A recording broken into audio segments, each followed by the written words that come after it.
Hey everybody, welcome back to my Brigmore Witches Enough Coin to Disappear Achievement Guide. In this video, I'll be showing you the location of all of the coins and profitable items that are located in the Dead Eels mission. Now, one of the biggest things I want to touch on before we start are that there are 4 factions you have to worry about. The Hatters, the Eels, the Weepers, and the Witches. To save yourself a lot of trouble and sleeping darts is to progress the story long enough till you reach the sewers without collecting any coins, because by that point, all the normal enemies, the Hatters and the Eels, will be neutral to you, allowing you to return to the locations and not have to worry about being attacked as you're collecting the coins that I show you in the video. It's unavoidable in the sewers, so you have to deal with the Witches and the Weepers down there in some way or another, but that's a good thing because that may prevent you from being attacked at the end of the level. Now, the current total of coins collected from the previous 2 levels is 2,155, not including what you started with. If you want to get all of the coins in this level, you have to purchase the Sunken Chest Favor worth 100 coins. It only ends up giving you 100 coins once you reach it, so you're at no real financial gain or loss if you buy it or not. But I do it because it's essentially a free sleeping dart and it maxes out your coin counter at the end of the game. Now, the way I collect coins in this video is in a chronological path, either clockwise or counterclockwise from start to finish at that location of the map. This way I'm not skipping crazily around confusing the gamers. For story purposes, I edited this video so that all the coins collected are collected during mission chronology. There are a couple of locations in Drapers Ward and the textile mills that I skipped over in the beginning because of items needed to access them that you can only get once you reach a certain part of the story. Now, if you choose to knock people out instead of waiting, you have to take into scripted events that happen in the Drapers Ward. Since the 2 gangs are feuding, there are several areas where scripted events take place, whether or not you've knocked everyone out. By this point in the game, I had actually knocked everyone out in the Drapers Ward, allowing me to, go forth and collect coins without essentially worrying about being attacked.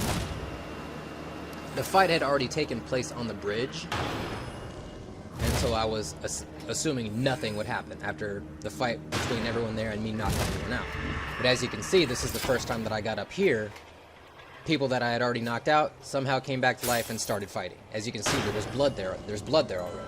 So scripted events are going to take place in some areas, whether or not you've already knocked everyone out, which is a big hassle once you get to Delilah's masterwork. If you choose the stealthy approach to this and want to get to the end without being spotted, you want to use your bend time as soon as the level starts to run down and around the right side of the canal. Once you reach the Hatter that's threatening the eel, use your bend time again towards the end of the alley to make it to the riverfront. I'll talk about the riverfront once we get there later.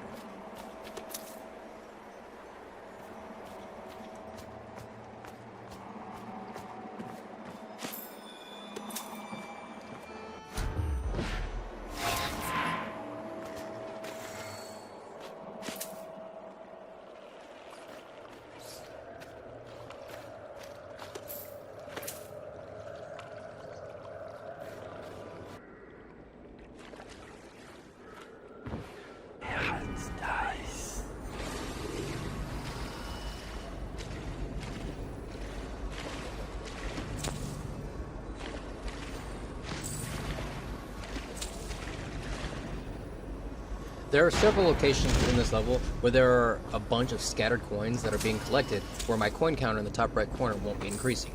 That's because it's a real hassle editing that counter to increase every time I'm collecting coins rapid fire, when I can just increase it by the amount collected once I'm done collecting them. Now, this is the area where the Hatter's supposed to be threatening the dead eel. It's a scripted event, it's supposed to happen, but as you can see, the Hatter is dead for some reason, showing off his goods to the world. I don't know why. It was like that before I got there, so sometimes scripted events will happen, and other times events will happen that are just beyond your control. As long as you're not the one that's doing the killing, there shouldn't really be a problem.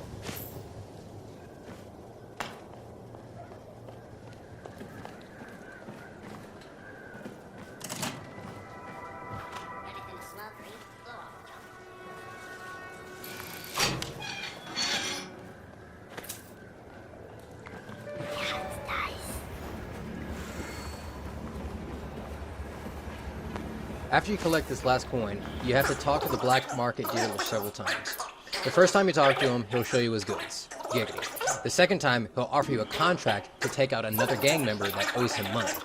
You can accept it and then talk to him a third time and lie that you killed him, since this is a low chaos playthrough and you can't kill anybody. By lying, he'll give you the promised amount. It's a good thing there's no karma in this game, right? No time to blow a cloud. We got somebody in mind.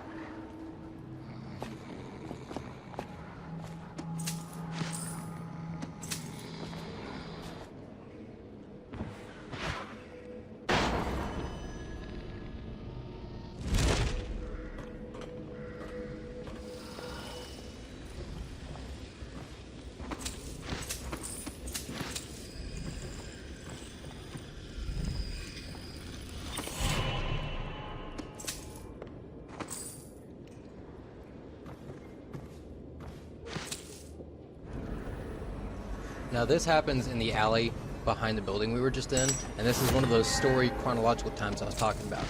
As you can see, I pick up a key here. This key is what gives you access to the safe that we ran past earlier. Since you couldn't open it earlier, I wasn't going to show it to you then because you didn't have access to it until now.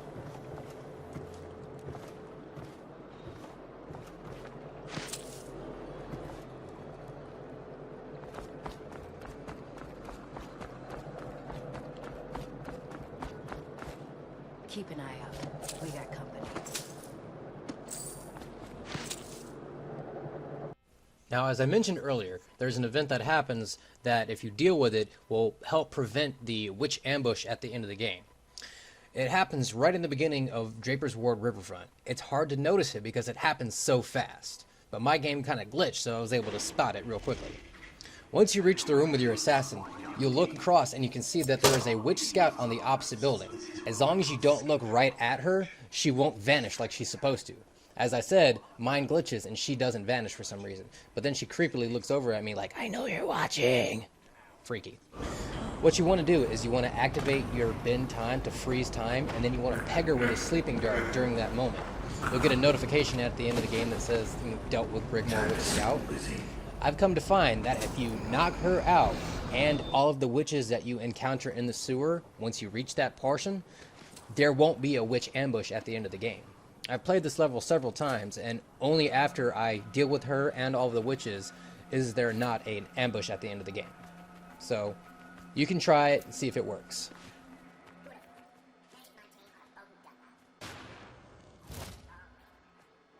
Now, I mentioned before that you have to return to Drapers Ward and the textile mills at later points. The riverfront is the only place where you can get all of the coins in the first sweep. So you can choose to get the coins after you deal with Edgar, or when you return at the end after you deal with the sewers.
To complete Drapers Ward on low chaos and to make the Hatters neutral, you must first teleport along the pipes and vents on the left side and go all the way to the building on the far end of the map. Jump down through the window and then just bend time and run up the stairs all the way to the geezer's office and agree to help them find what they need to do in the sewers. To get inside this little building here, you have to go through the window or through the roof. And I forget to show you, but you need to also grab the key off of the Hatter in here so you can make it inside of the building later.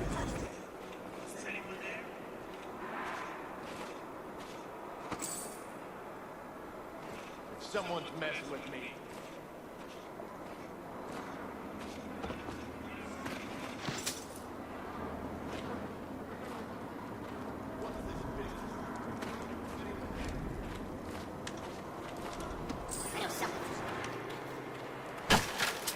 Now, even though you can use your knife to break open the wood in here, the key that you picked off of the Hatter in that little shack is used on the door in here. It beats you having to go outside and run around from the other side of the building.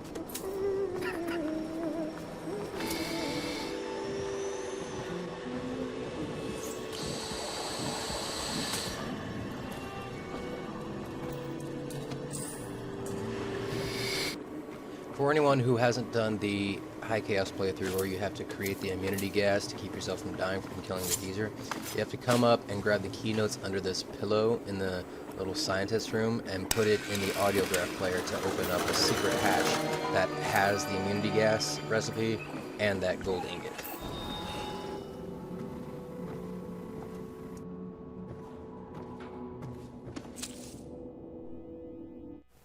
Drapers Ward Sewer. It's down here that you have to deal with 6 witches that, once you have incapacitated them, will also prevent the final attack from happening in the riverfront. In the beginning here, there are 3 of these river crusts that you have to knock down with arrows or whatever. Between these 2 stairs is an opening that you can blink through that can give you a strategic advantage on 2 of the witches that are laying in ambush for you once you make it past this room. You can use your bend time and hit them with 2 sleeping darts because they're right next to each other facing away, which would make it virtually impossible for you to try and choke one of them.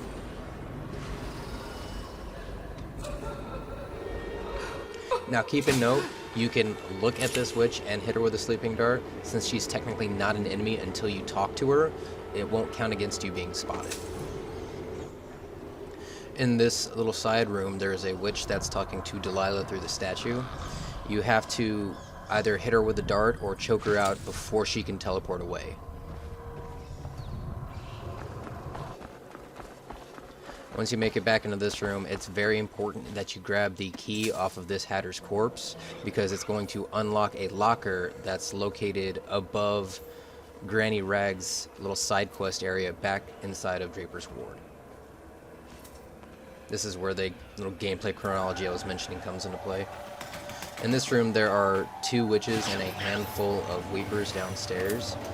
If you get in here fast enough, you can freeze time, hit one witch with a sleeping dart, and choke the second one out before they teleport away and patrol the room, which could make it harder for you to not get spotted.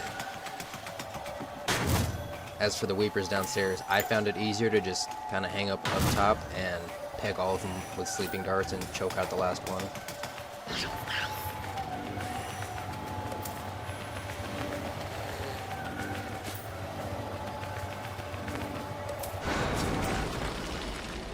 Make sure you don't damage any of the whale oil tanks from the previous room, because that's the only way to get in this side room, is to use the whale oil tanks to activate the fan, which will break and allow you inside.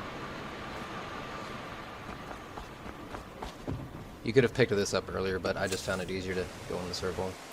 Now you can teleport through that hole I showed you earlier, or backtrack until you can get into this room. but all of these coins only appear once the water is turned on and it flushes the coins into the canal. Now, if you didn't pick up any of the treasure earlier, don't worry, the water's not going to flush anything away. All of the previous treasure would still be there if you didn't pick it up.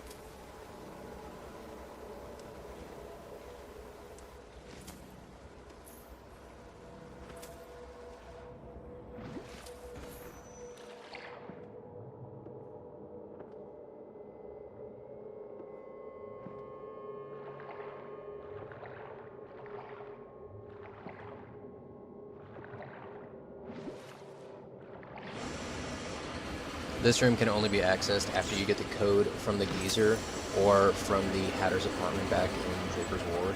I found it easier to just go ahead and do the geezer's mission since it's part of the gameplay anyways. This is back in Drapers Ward in the apartment for Granny Rag's side mission. You have to go upstairs and open that locker, which you can only open once you get the key from the Hatter, the dead Hatter in the sewers.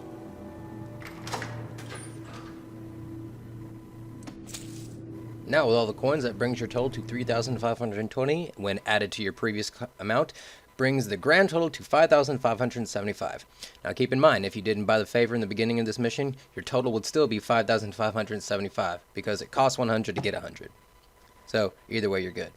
Alright, guys, that's Forever Midnight signing off. Tune in next time for Delilah's masterwork and the headache that is dealing with all of the witches in that mission. Thanks, guys.